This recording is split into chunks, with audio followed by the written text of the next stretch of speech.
ಈ ಏರಿಯಾದಲ್ಲಿ ಈ ಥರ ಆದರೆ ಮತ್ತೊಂದು ಇದು ಬೆಂಗಳೂರಿನ ಬ್ಯುಸಿ ಮತ್ತು ಪಾಶ್ ಏರಿಯಾ. ಈ ಏರಿಯಾದ ಪ್ರಮುಖ ರಸ್ತೆಯಲ್ಲಿ ವಾಹನ ಸಂಚರಿಸೋದಕ್ಕೆ ಆತಂಕ ಅಷ್ಟೇ ಅಲ್ಲ, ನಡ್ಕೊಂಡು ಹೋಗೋದಕ್ಕೂ ಕೂಡ ಆತಂಕ ಮತ್ತು ಭಯ ಶುರುವಾಗಿದೆ. ಯಾಕೆ, ಯಾವ ಏರಿಯಾ, ಅಲ್ಲಿನ ಪರಿಸ್ಥಿತಿ ಏನಾಗಿದೆ ಅಂತ ನೀವೇ ನೋಡಿ.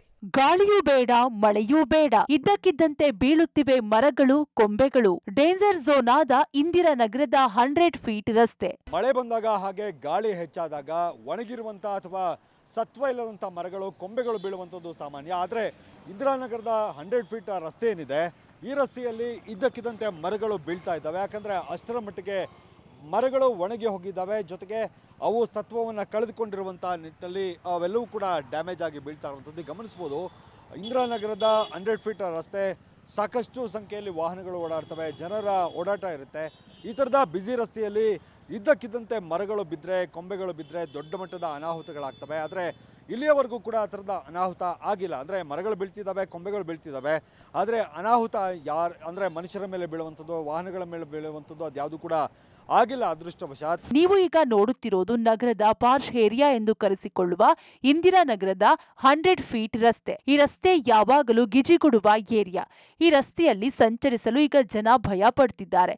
ಇದಕ್ಕೆ ಕಾರಣವಾಗಿರೋದು ಸಾಲು ಸಾಲು ಒಣಗಿ ನಿಂತಿರುವ ಮರಗಳು. ಬೇಸಿಗೆಯಲ್ಲಿ ಮರಗಳು ಒಣಗಿ ಮತ್ತೆ ಚಿಗುರೋದು ಮಾಮೂಲಿ.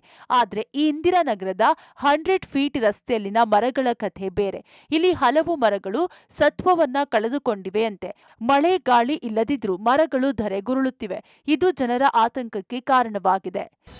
100 ಫೀಟ್ ರೋಡಲ್ಲಿ ಬಂದು ಮರಗಳು ತುಂಬ ಇದೆ. ಆದರೆ ಮಳೆಗಳೇನಾದರೂ ಬಂದರೆ ತುಂಬ ಇದಾಗುತ್ತೆ. ಸ್ವಲ್ಪ ಕತ್ತಿಸಿದ್ರೆ ಸ್ವಲ್ಪ ಚೆನ್ನಾಗಿರುತ್ತೆ.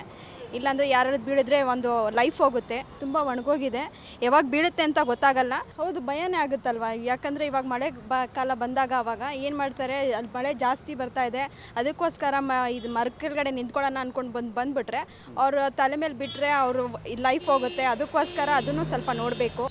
ಬೇಸಿಗೆ ಮಳೆ ಸಂದರ್ಭದಲ್ಲಿ ಯಾವ ಮರಗಳು ಸ್ಟ್ರಾಂಗ್ ಇದ್ದಾವೆ, ಯಾವ ಮರಗಳು ಬೀಳುವ ಹಂತದಲ್ಲಿದೆ, ಇವೆಲ್ಲವನ್ನು ಬಿಬಿಎಂಪಿ ಅರಣ್ಯ ಇಲಾಖೆ ನಿರ್ವಹಣೆ ಮಾಡಬೇಕು. ಆದರೆ ಕೇವಲ ಮರಗಳ ಲೆಕ್ಕ ಮಾಡಿದ್ದೀವಿ, ಸರ್ವೆ ಮಾಡಿದ್ದೀವಿ ಎಂದು ಹೇಳಿದ್ದೇ ಬಂತು ಅಷ್ಟೇ. ನಾವು ಇಂತಹ ರಸ್ತೆಯಲ್ಲಿ ಹೇಗೆ ಓಡಾಡಲು ಸಾಧ್ಯ? ದಯವಿಟ್ಟು ಬಿಬಿಎಂಪಿ ಸ್ವಲ್ಪ ಜನರ ರಕ್ಷಣೆ ನಿಟ್ಟಿನಲ್ಲಿ ಕೆಲಸ ಮಾಡಲಿ ಎಂದು ಸಾರ್ವಜನಿಕರು ಆಕ್ರೋಶ ವ್ಯಕ್ತಪಡಿಸುತ್ತಿದ್ದಾರೆ. ಮರಗಳದೇ ಭಯ ಆಗ್ತಾ ಇದೆ, ಜನ ಓಡಾಡೋದು ಕಷ್ಟ ಆಗ್ತಾ ಇದೆ. ಅವ್ರು ಒಂದ್ಸರಿ ನೋಡಿ ಬಂದು ಸರ್ವೆ ಮಾಡಿ ಅದು ಯಾವುದು ಒಣಗಿದೆ ಅದನ್ನು ತೆಗೆದುಬಿಟ್ರೆ ಒಳ್ಳೆಯದು ಅಂತ ನನ್ನ ಅನಿಸಿಕೆ. ವಾಹನಗಳು ಓಡಾಡೋದು, ಮನುಷ್ಯರು ಜನಗಳು ಓಡಾಡೋಕ್ಕೂ ಫುಟ್ಪಾತಲ್ಲಿ ಓಡಾಡೋದು ಕಷ್ಟ ಆಗಿದೆ. ಯಾಕೆಂದರೆ ಎಲ್ಲ ಕೊಂಬೆಗಳೆಲ್ಲ ಒಣಗ್ತಾ ಇದೆ. ಅದನ್ನು ಯಾವುದು ಒಣಗಿದೆ ತೆಗೆದುಬಿಟ್ರೆ ಒಳ್ಳೆಯದಲ್ಲ. ಬಿದ್ದಿದ್ದಾವೆ ಸರ್ ಇತ್ತೀಚೆಗೆ? ಮೊನ್ನೆ ಬೀಳ್ತಲ್ಲಿ ಮಳೆ ಗಾಳಿ ಇಲ್ದೇ ಬೀಳ್ತು.